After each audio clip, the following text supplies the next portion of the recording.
Boa tarde, eu sou Yuri Moura e está começando mais um Falando Sério. Programa que você acompanha toda segunda-feira e toda quinta, às 17h15, aqui no Canal 19 TV Vila Imperial. Hoje, como sempre, você acompanha nossas colunas e fica por dentro do que acontece em Petrópolis. Ao meu lado já tenho Augusto Andriolo e Marcelo Desico, do Núcleo de Astronomia Amadora de Petrópolis, o NAP. Tudo bem? Boa tarde, tudo bem? Vieram falar aí desse assunto que às vezes é um assunto desconhecido da maioria das pessoas, né? Exatamente. É ciência, é conhecimento. Como é que surgiu a ideia de criar um núcleo para estudar a astronomia aqui em Petrópolis? Bom, Yuri, primeiro boa noite, boa tarde aos telespectadores do programa. Bom, a ideia foi criada a partir do momento em que Petrópolis ela já havia algum tempo com essa falta de divulgação de assuntos relacionados à astronomia e ao espaço, e que, por incrível que pareça, a astronomia tem uma tradição aqui na cidade por conta de Dom Pedro II. Então, à medida que isso foi adormecendo, a nossa ideia foi também resgatar esse momento, né, da astronomia, historicamente falando, e também a gente trazer os conhecimentos atuais, a gente fazer divulgação, mostrar o céu com instrumentos, fazer palestras e também alertar sobre questões até ecológicas, né, sobre a proteção dos céus, o céu noturno. Sim. Que é uma questão que a gente chama de poluição luminosa. Está bem localizado nesse sentido. Você citou Dom Pedro, disse que era um grande cientista, né? A gente pensa, às vezes, nele só como o papel na política, o papel enquanto imperador, o papel histórico, mas era um grande cientista renomado internacionalmente naquele momento, né? Petrópolis tem, geograficamente, dizendo assim, uma capacidade melhor para você fazer um estudo do céu? Hoje no alto e tudo? Na verdade, hoje em dia, eu já diria que não, em termos profissionais, né? Em termos bem técnicos, profissionais, o pessoal de Petrópolis já não seria adequado. Mas eu digo, em termos de astronomia amadora, em termos de desenvolvimento de ciência, divulgação e educação, sim, é um céu que dá para a gente apreciar e mostrar muitas belezas, como foi o caso de hoje, que teve um fenômeno, né, o trânsito de Mercúrio. Agora, você tocou no ponto sobre Dom Pedro II, eu diria que ele era mais um entusiasta da ciência, ele não teve uma formação, vamos dizer, uma formalidade como cientista, mas ele lidou com diversas personalidades científicas da época, do século XIX. Eu posso citar para você o Camille Flammarion, que foi como se fosse o Carl Sagan da época vitoriana, né? E Dom Pedro II tinha uma extrema amizade com ele. E Dom Pedro II fazia parte, era como se fosse sócio do Observatório de Paris, que é um dos observatórios mais famosos e mais tradicionais que a gente tem no mundo. E, realmente, Dom Pedro II fez algumas observações de algumas estrelas, de Vênus, e ele era um entusiasta disso. Né? E aqui em Petrópolis vocês têm entusiasmado também esse movimento. Augusto, o Marcelo citou agora hoje o trânsito de Mercúrio, vocês realizaram alguns seminários, palestras, cursos. O que vocês têm feito aí para tentar unir o pessoal que quer discutir isso e envolver também a cidade? Bom, Yuri, a nossa principal atividade ultimamente estão sendo as palestras, que a gente tem todo mês, na Casa Cláudio Souza, geralmente a penúltima quinta-feira do mês, a não ser quando tem algum feriado, alguma coisa aí a gente adia. A gente sempre publica bastante informação na nossa página do Facebook, Núcleo de Astronomia Amadora Petropolitana. A gente tem algumas fotos aí, né? Inclusive eu queria destacar essa foto aí dessa senhora olhando pelo telescópio, foi de uma membro lá do nosso grupo, que inclusive ela me apresentou o NAP, que comprou um telescópio e mostrou para a avó dela Júpiter, legal. A Lua, que no dia estava bem brilhante, bem bonita, e a senhora ficou encantada. A astronomia desperta muito isso, tem uma paixão, né? Mais do que, além do estudo da ciência, como o Marcelo falou, tem a paixão pela astronomia. Desde sempre a humanidade procurou a resposta nos astros. Foi sempre uma coisa que a gente fez, que nos fascinou. E dentro dessas ações, vocês também fazem uma discussão muito importante, que é a da poluição do céu e como isso influencia na vida das pessoas. Tem uma discussão aí de que a luminosidade, a forma como a cidade se organiza do ponto de vista de iluminação pública, faz com que a gente perceba mais ou não os astros, isso influencia no nosso dia a dia. Como é que funciona isso? Bom, Yuri, essa é uma questão que já vem sendo discutida há muitos anos e é, inclusive, um projeto já desenvolvido na ONU que considera o céu noturno um patrimônio imaterial. Por quê? Porque se a gente voltar ao tempo, nas priscas eras, o homem ainda estava nas cavernas, era a fogueira e o céu estrelado. Então, a gente tem uma ligação com o céu, com o mistério, e isso acaba mexendo com o nosso inconsciente.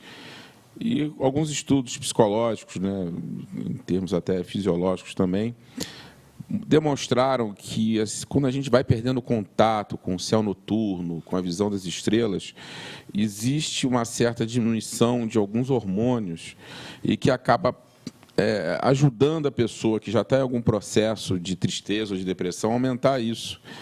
Quando você tem a possibilidade de você ver as estrelas, o céu, isso lhe dá uma certa lembrança atávica, é uma coisa que a pessoa não sabe explicar, mas que está no nosso instinto, e a gente deve sempre manter essa ligação com as lembranças, esse contato com a natureza. E o céu estrelado, ele nos proporciona isso.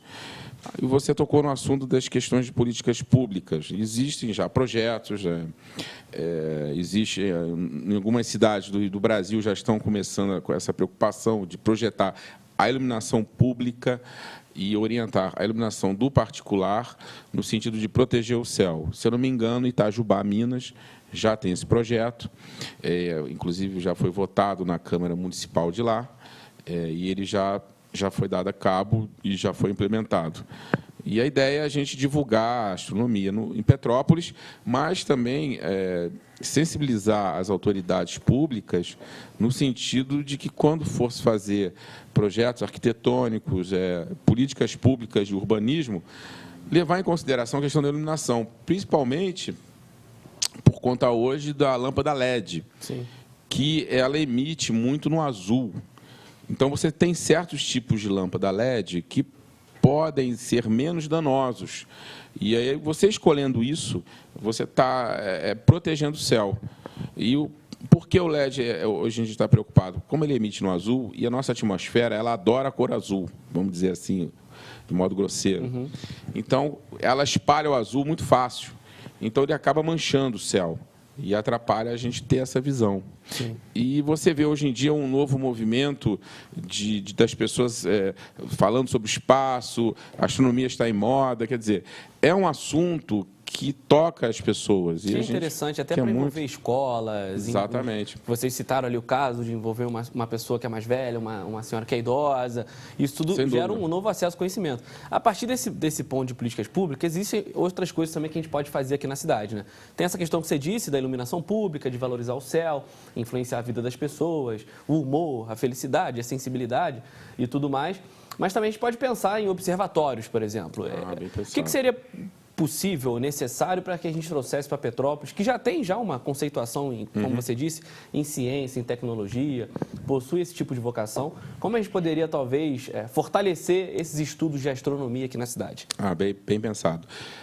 Bom, Yuri, essa é uma questão interessante, porque uma cidade como Petrópolis, ela comportaria e ela comporta você ter um observatório educacional, um observatório didático. Não precisa ser nada sofisticado, para receber os meninos das escolas, né, principalmente das redes públicas, e eles conhecerem um instrumento científico, terem contato com um pouco de ciência, tá? E também um planetário. Você tem cidades hoje no Brasil, cidades até menores que Petrópolis, que têm um planetário. Por que nós não poderíamos ter o nosso? Sim. Não precisa ser um planetário como o planetário municipal da cidade do Rio de Janeiro, mas um planetário que comportasse a dinâmica, né, de Petrópolis. E como também um observatório didático. Um observatório didático ele ocupa alguns metros quadrados, um telescópio didático de 30 centímetros de abertura, 25, enfim, nada muito grande, já seria excelente para divulgar a astronomia para o público e para o cidadão petropolitano. Envolver, inclusive, turistas, porque é um atrativo para a cidade. Sem dúvida, seria, claro.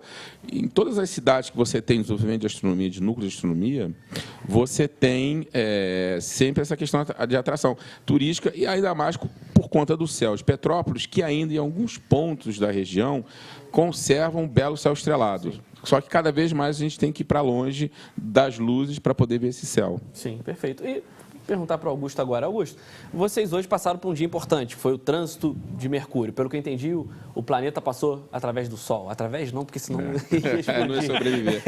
Mas visualmente passou através do Sol. Esses eventos acontecem em um decorrer de um tempo, em ano a ano, não sei, em décadas, e também possui por trás uma mobilização internacional. Vocês possuem aí um controle, um site, pelo que me parece, um sistema no qual vocês interagem com o mundo todo fazendo esse tipo de observação, esse tipo de fotografia astronômica. É nessa linha? O que a gente tem agora, principalmente, é a observação de meteoritos, que é um projeto assim, que liga o NAP, mas ele também é paralelo, é próprio.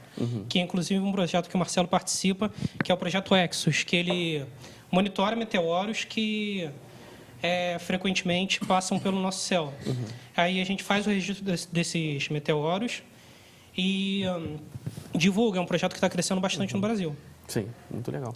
Marcelo, então vamos deixar o recado aí para quem quiser participar do Núcleo de Astronomia Amadora de Petrópolis, os contatos do Facebook, quais são as próximas ações, quem quiser se envolver. Com certeza. É só para concluir um pouco do que o Augusto falou. Hoje nós tivemos o trânsito de Mercúrio, que nada mais é que a passagem no planeta Mercúrio entre a Terra e o Sol. Mercúrio é um planeta interior, é um planeta rochoso, extremamente com a densidade alta, e ele é um mero efeito de perspectiva. Ele passou de frente ao Sol, como se fosse um eclipse, né?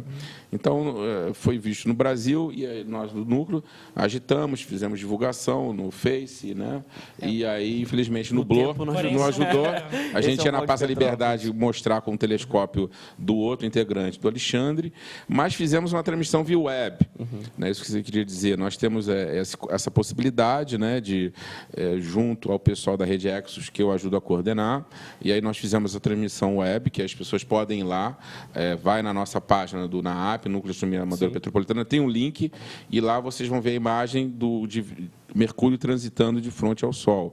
E aí, continuando, nós fazemos reuniões sempre às penúltimas quintas do mês, na Casa de Cultura Cláudio Souza, que muito nos apoia, e eu tenho que dizer aqui que realmente, se não fossem eles, nós não estaríamos conseguindo fazer um trabalho. Nós fazemos observações noturnas periodicamente, nos reunimos num local, e as pessoas todas estão convidadas, a entrada é franca, não se paga nada, e é do 8 a 80 anos, até 100 anos, se quiser. Venha participar. Perfeito. Augusto, obrigado pela participação aqui. Posso só mais um complemento? Dia 14, agora, no domingo, é Dia Internacional da Astronomia. Legal. E o Núcleo de Astronomia Amadora Petropolitana está se reunindo para se encontrar na Praça da Liberdade e interagir com a população. Sim. E mostrar os instrumentos. E mostrar o céu. Principalmente isso. Principalmente. Augusto, obrigado pela participação, parabéns pelo trabalho. Marcelo, o programa está aberto e, pelo que me parece, daqui a pouco a gente vai bater mais um papo aí com o Estevam sobre a influência disso tudo na saúde. Ótimo, bom? Muito obrigado. Obrigado, gente. Um abraço.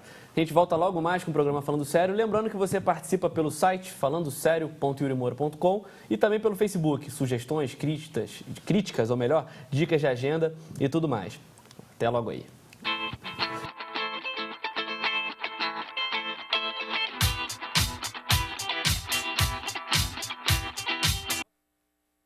Eu estou aqui para lembrar que o mosquito Aedes não transmite apenas a dengue.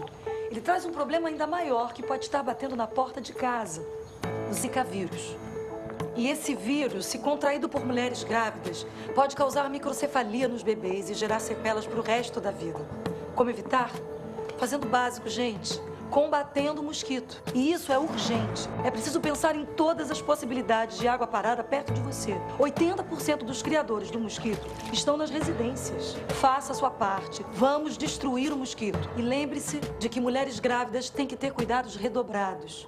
Usar repelentes apropriados, vestir roupas compridas e ficar longe de possíveis criadouros. Incentive seus amigos e sua família a entrarem nesse combate, unidos na maior corrente da saúde da história do Brasil. Se esse mosquito faz mal para as nossas crianças, ele não pode nascer. E pode ter certeza, o mosquito não é mais forte que o país inteiro.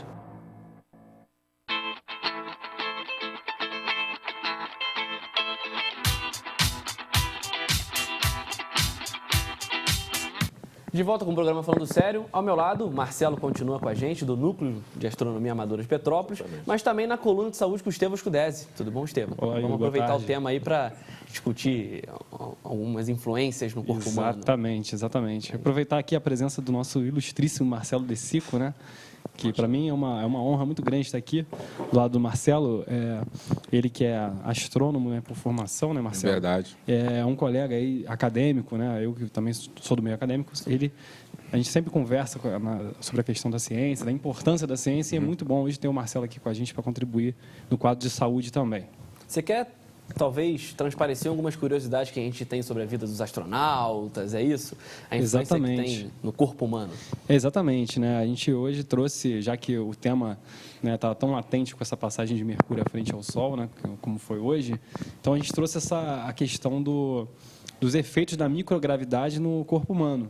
Né? O que seria a microgravidade?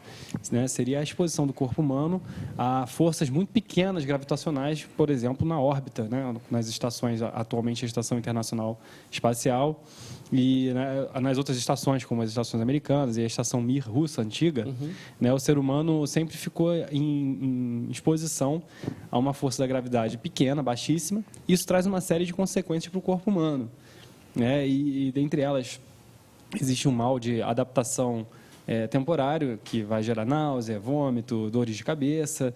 Né? Aí o indivíduo ele adapta assim que ele chega na órbita, na microgravidade, e aí ele vai tendo um processo adaptativo, só que pela ausência da gravidade, como ele não está pisando em nada, quando ele deita, na verdade, ele não está encostado em nada, sofrendo forçação da gravidade direta, ele está flutuando, ele dorme flutuando, né? Ele passa a maior parte do tempo flutuando. Isso vai ter uma série de efeitos, por exemplo, nos fluidos, né? O sangue, os líquidos corporais. A tendência é que a cabeça sofra bastante com isso, né? Os fluidos, muita parte dos fluidos vão para a cabeça. Órgãos cavitosos, como, por exemplo, coração, pulmão, os seios da face, acabam sendo inundados por fluidos. Então tem um período que ele pode passar por isso. Além do período de treinamento, ele não pode ficar um tempo X no espaço, por exemplo. Exatamente. Na verdade, isso é uma grande questão, né? A gente está até tendo essa imagem agora que está sendo mostrada. A grande questão é o quanto o corpo aguenta na microgravidade. Por que acontece? De forma lenta, vai acontecendo um processo de envelhecimento precoce do corpo. Né? O indivíduo, que geralmente o astronauta é aquele cara super treinado da Força Aérea de algum país, com idade óssea, idade muscular preservada, e a gente observa que logo assim, com 6 meses, 5 meses de exposição à microgravidade, ele já retorna à Terra com índices de massa óssea de um idoso de 70, 80 anos. Mas ele consegue recuperar isso? Recupera. Isso que é fantástico da plasticidade humana, né? Do corpo humano, da biologia humana. No entanto, a grande questão é a seguinte: qual é o limiar que esse cara pode ficar exposto ao espaço, à microgravidade? Né? O Marcelo está até aqui hoje para ajudar a responder isso. Eu sei que, né, Marcelo, puxando aqui para a questão até da exploração em Marte, que parece que há um programa de 2030, né, para exploração, parece que são 9 meses de ida apenas, né? Isso. Então, para a gente ter uma ideia, o recorde de permanência de uma vez só foi de um russo, na época da Mir, lá em 94, 95, ele ficou 437 dias, pouco mais de um ano. Né, então, quer dizer, dá ali um pouco mais de algo em torno de 15 meses exposto. Né? Então, o que significa? 9 meses só para ir para Marte significa que ainda tem 9 meses para voltar. Ou seja, então, ele são não 18 meses. A ideia mais ou menos é... Melhor ficar. É melhor ficar em Marte. Plantar batata. Plantar batata lá. Esse rapaz, esse russo, ele é um fenômeno, na verdade. Né? Ele tem esse recorde até agora, desde 95. Mas, então, assim, a realidade é muito dura, realmente. Então, a gente já tem a tecnologia, inclusive a gente manda as sondas, né, Marcelo, com periodicidade. Mas uma das grandes questões é, será que o corpo humano aguenta a jornada? Interrogação. E aí aí que entra a minha parte, que é a parte do exercício físico, da fisiologia, que existem questões enormes que estão se apresentando para a área da fisiologia humana com relação a o que pode ser feito no espaço para manter esse ser humano mais tempo saudável, sem que ele tem um osso com perfil de osteoporose de um senhor de 80 anos, por exemplo. A gente vê muito isso em filme, né? Formas de plantio, filmes que definem o Hidropônico, futuro. Então, eu queria te perguntar, Marcelo, meu nome é Yuri por causa do Yuri Gagarin. Foi o Imaginei. primeiro homem a entrar em órbita na Terra. Que Exato. era um russo e Cortina tudo mais. de ferro. E era um rapaz muito pequeno. Pelo que eu pude estudar nessa época, era fundamental, não sei se ainda é, que não seja também uma pessoa muito grande, que ela possa ter uma flexibilidade corporal e adaptação melhor. Ainda é assim? Bom, a questão que você tocou do tamanho, hoje em dia já não é tanto, embora é salutar que ele seja magro, porque o valor quilo de você enviar um homem a espaço é alguns milhões de dólares. Então, você tem essa questão econômica primeiro, né? Que a pessoa ser magra, mas é mais barato você mandar ela para o espaço. A questão do tamanho, a gente já tem... isso já é relacionado ao início da corrida espacial. Quando você começou, na época, na década de 50, os projetos Mercury, Gemini, os projetos russos, só que a tecnologia não era avançada, você tinha... Os materiais ainda eram muito pesados, então você lançava os homens no espaço em cápsulas que fossem o mais contida possível, para o menor peso possível. E, é claro, você levar um astronauta pequeno. Sim. Se eu não me engano, é como na Fórmula 1 também. É bom que ele seja pequeno e magrinho. Verdade. Hoje em dia, já acho que não é mais assim, né? Embora o recomendado seja que você seja magrinho. Na estação espacial tem uns caras até fortinhos, assim. Não precisa ser pequeno, mas também, se for enorme também, claro, vai ficar batendo a cabeça o tempo todo lá dentro, né? Então, tem essa questão realmente. Não é mais tão preocupante assim. Psicologicamente, existem alguns textos que eu pude estudar que diziam que, principalmente naquela época que a gente não tinha muito acesso ao conhecimento, sei lá, nos anos 50, quando o homem foi à Lua, depois tudo isso que aconteceu, o sujeito chegava lá e ele podia ficar louco. Devido às proporções, você vê o Sol de perto, então você vê o que é o Sol, qual é o tamanho do Sol, você consegue ver a Terra toda, você se surpreende com a cor dela, com o formato dela, aí você começa a questionar a sua vida aqui, as pessoas estão brigando... Tem uma questão filosófica. Coisas tão pequenas na vida material, na vida mundana, e o mundo é muito maior do que tudo isso, não faz sentido a sociedade que a gente vive, por que eu me irritei aquele dia, olha só onde eu estou.